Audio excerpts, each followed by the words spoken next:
अहदुन, लेकिन जब वक्फ करेंगे तो इसको साकिन कर देंगे। क्यों? बोलता पर वक्फ करना हो तो इसमें बोलता है दो जेर और दो पेश, इसी तरह जबर जेर पेश। इस पर जब वक्फ करना हो तो उसको साकिन कर देते हैं। तो दाल के ऊपर भी देखिए दो पेश है, इसलिए जब इस पर वक्फ करेंगे तो आहदुन से आहद बना देंगे। ठीक है। और जब आहद होगा तो इस पर कलकला भी होगा, क्योंकि हुर्फ़ कलकला के 5 हरफों में से दाल भी है और रुकने की वजह से, वक्फ करने की वजह से इस पर जज्म आ रहा है। तो क्या हो जाएगा ये आहदुन से आहद, जैसे कुल हुवल्लाहु अहद, और यहाँ छोटी हा की आवाज नहीं आनी चाहिए। अहद अहद कुल हुवल्लाहु अहद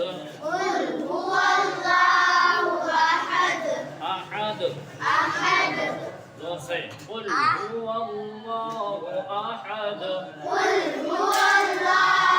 अहद। इसी तरह कुल हुवल्लाह नहीं पढ़ेंगे, बल्कि इस्लाम को पुर करेंगे। वल्लाहु वल्लाहु कुल हुवल्लाहु अहद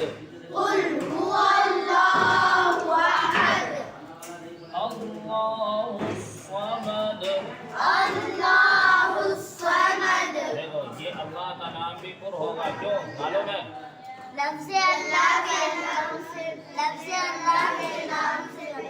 ज़बर या पेश हो तो लफ्ज़ अल्लाह का नाम पुर होगा। देखो लफ्ज़ अल्लाह के नाम से पहले हमजा के ऊपर ज़बर है, और लफ्ज़ अल्लाह के नाम से पहले ज़बर हो तो अल्लाह का नाम पुर होता है। पुर का मतलब थोड़ी आवाज़ को मोटी करके पढ़ेंगे, जैसे अल्लाहु। ठीक है। अल्लाहु समद, इसी तरह स्वाद में भी आवाज़ पुर होगी, यानी थोड़ी मोटी होगी। समद नहीं पढ़ेंगे, स्वमद स्वमद। अल्लाहु स्वमद, यहाँ भी वक्फ करेंगे तो दाल को साकिन कर देंगे। नहीं, क्यों करेंगे साकिन? बोलो।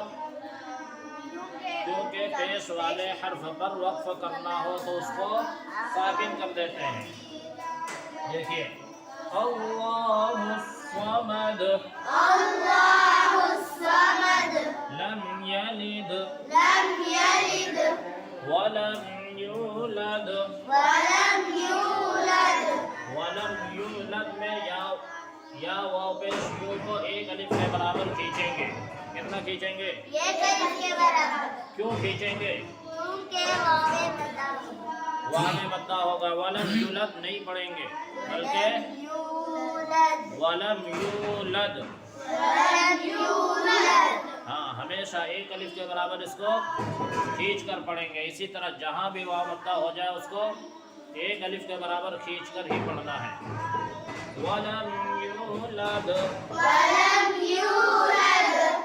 लद, कलकले की आवाज आनी चाहिए। वलम यूलद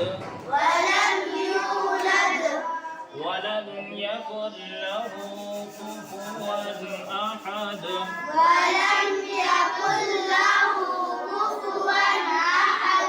वलम यकुन लहू में इस नून को नहीं पढ़ के डायरेक्ट इस काफ से लाम को मिला देंगे। ठीक है। और यहाँ हिज्जा करेंगे काफ लाम पेश कुल लाम ज़बर ला कुल्ला। वलम यकुल्ला यकुन लहू पढ़ दिया तो गलत होगा। वलम यकुन लहू पढ़ेंगे, यकुन लहू नहीं पढ़ेंगे। वलम यकुन लहू कुफुवन अहद।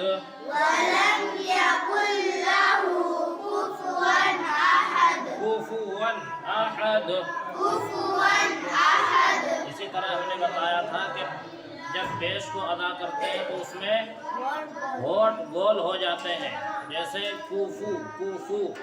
कुफवन नहीं पढ़ेंगे, कुफवन पढ़ोगे तो गलत होगा। कुफू वन। ولم يكن له كفوا أحد ولم يكن له كفوا أحد كفوا كفوا كفوا دوبارہ بولو كفوا كفوا كفوا أحد كفوا أحد كفوا أحد میں کون سا قاعدہ ہوگا؟ قلقلہ تو دال پہ ہوگا، اور یہاں کون سا قاعدہ ہوگا؟ دیکھو روزانہ بتایا جا رہا ہے پھر بھی بھول جاتے ہو۔ یہاں اظہار ہوگا، دیکھو واو کے اوپر تنوین ہے، اور تنوین کے فوراً بعد حروف حلقی کے 6 حرفوں میں سے حمزہ آیا ہے، اس لیے کیا ہوگا؟ یہاں اظہار ہوگا۔ تو جب یہ چیزیں آپ کو یاد نہیں رہے گی تو قرآن میں کیسے پڑھو گے؟ کہاں غنہ کرو گے؟ کہاں اخفا کرو گے؟ کہاں اظہار کرو گے؟ یہ قاعدے ہی سے پتہ چلتا ہے نا۔ اور دیکھو بہت چھوٹی صورت ہے، اس میں بھی پتہ نہیں چل رہا ہے، تو قرآن میں کیسے پڑھو گے؟ اس لیے ان چیزوں کو بہت اچھی طرح یاد رکھنا یہ ضروری ہے۔ قرآن کو اچھا کرنے کے لیے قاعدے کا اچھا ہونا انتہائی ضروری ہے۔ اس لیے جتنا دھیان قرآن پر دیتے ہو، جتنی محنت قرآن پر کرتے ہو، ابھی اس سے زیادہ قاعدے پر محنت کرنے کی ضرورت ہے۔ سمجھ گئے؟ تو کیا ہوگا یہاں بتائیے؟ اظہار۔ وَلَمْ يَكُنْ لَهُ كُفُوًا أَحَدٌ ولم يكن له كفوا أحد كفوا أحد میں کون سا قاعدہ ہوگا؟ اظہار۔ اب تو بولو زور سے، اظہار۔ اظہار کا مطلب ظاہر کر کے پڑھنا، ظاہر کر کے پڑھنا، یعنی غنہ بھی نہیں کریں گے، اخفا بھی نہیں کریں گے، اطلاق بھی نہیں کریں گے، ادغام بھی نہیں کریں گے، بلکہ ظاہر کر کے پڑھیں گے، یعنی کفوا احد، کفوا احد۔ ٹھیک ہے؟ دیکھو روزانہ یہ قاعدے آپ کو بتایا جا رہے ہیں۔ اب ایسا ہو جانا چاہیے کہ میں پوچھوں کہ بھئی یہاں کیا ہوگا، اور آپ کے زبان پر آ جانا چاہیے کہ یہاں یہ قاعدہ ہوگا۔ اور اگر میں ہی بتاتا رہوں سب دن تو پھر قرآن کب صحیح کرو گے تم؟ قل هو اللہ احد قل هو الله أحد اللہ الصمد الله الصمد لم يلد ولم يولد لم